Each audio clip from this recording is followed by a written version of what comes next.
Hi, everybody. It's Deirdre Fay, and I want to explore today. I've been reading all this research on movement and how movement affects our mental health and affects our well-being. So as I've been reading this, I've been really, really aware of how we sort of short circuit our movements and put our movement and the capacity of our bottom up, our movement based systems to change as we put that secondary to our um, thinking, our cognitive thinking, our rational thinking, our logical mind, because it doesn't always make sense. But it can help. We know that experientially, many of us, but we also enjoying that research. And I'm grateful for my colleague Neil Clapton in the UK, who's just sent me a bunch of a bunch of articles that I'm wading my way through. But let's, instead of doing it from the top down, let's actually try some of these practices.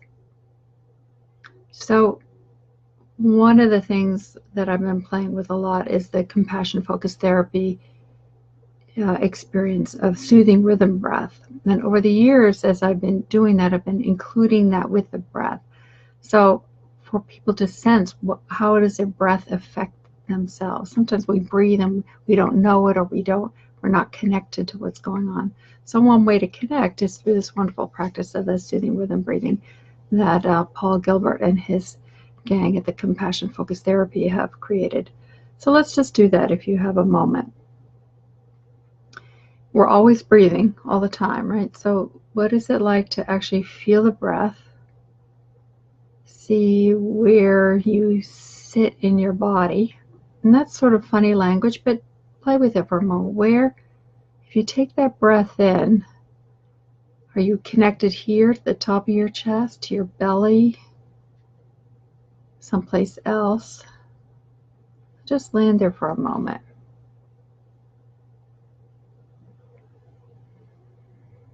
I notice as I do that, I can find some place in closer to my lower back, the middle of my back.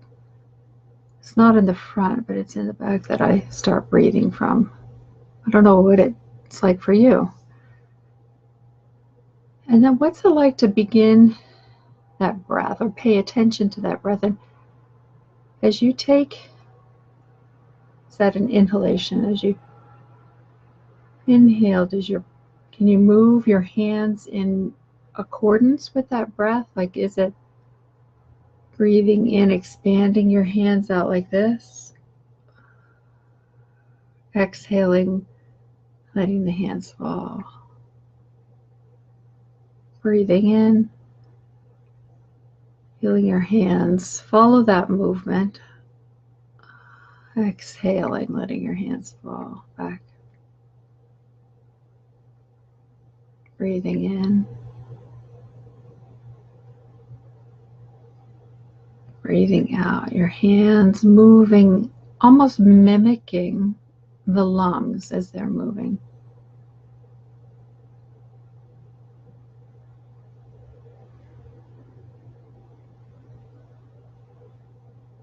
There's really no particular goal, but just to even out the breathing, to let the rise and fall of the breath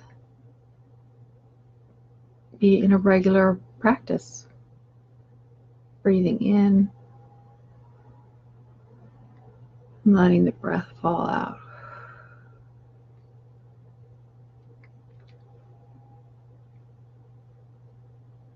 Doing that over time and just noticing what happens. Does it help to have your hands mimic the movement?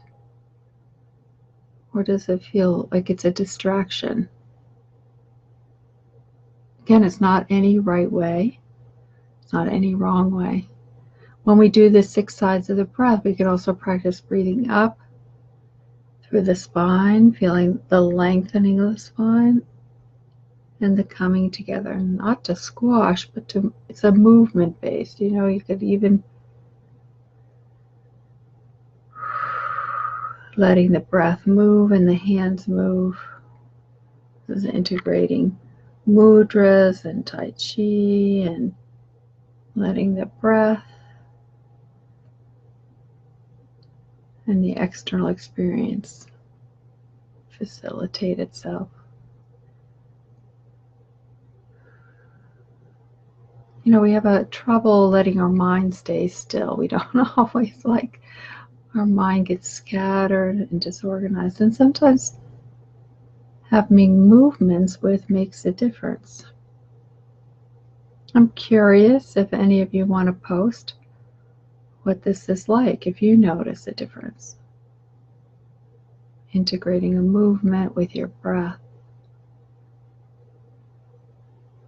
Not looking for a right way. Not worrying about doing it wrong, but just letting the breath and movement happen together.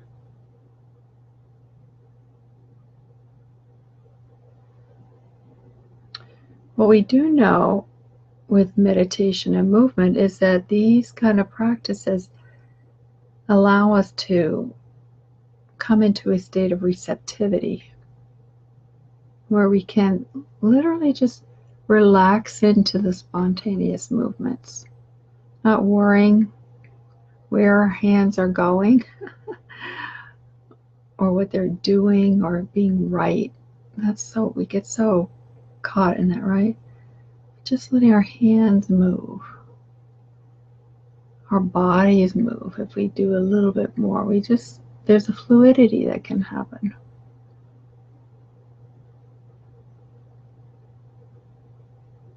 What we're looking to do is just move the attention from a focused direction of having to do something to being soothed and calmed, where we're not voluntarily making the movement happen. Like as I'm doing this, I'm just noticing my hands as just doing this movement. Andrea said this is so grounding and creating a rhythm with myself or another person is a way to have that connection. That's right. That's right. Beautiful. Glad you get that. So that's all that, it's that simple. It's the breath is moving in and the breath is moving out, and we're attuning to ourselves and to movement, letting movement arise and fall. There were a few other points I wanted to make from reading the research. Let's see what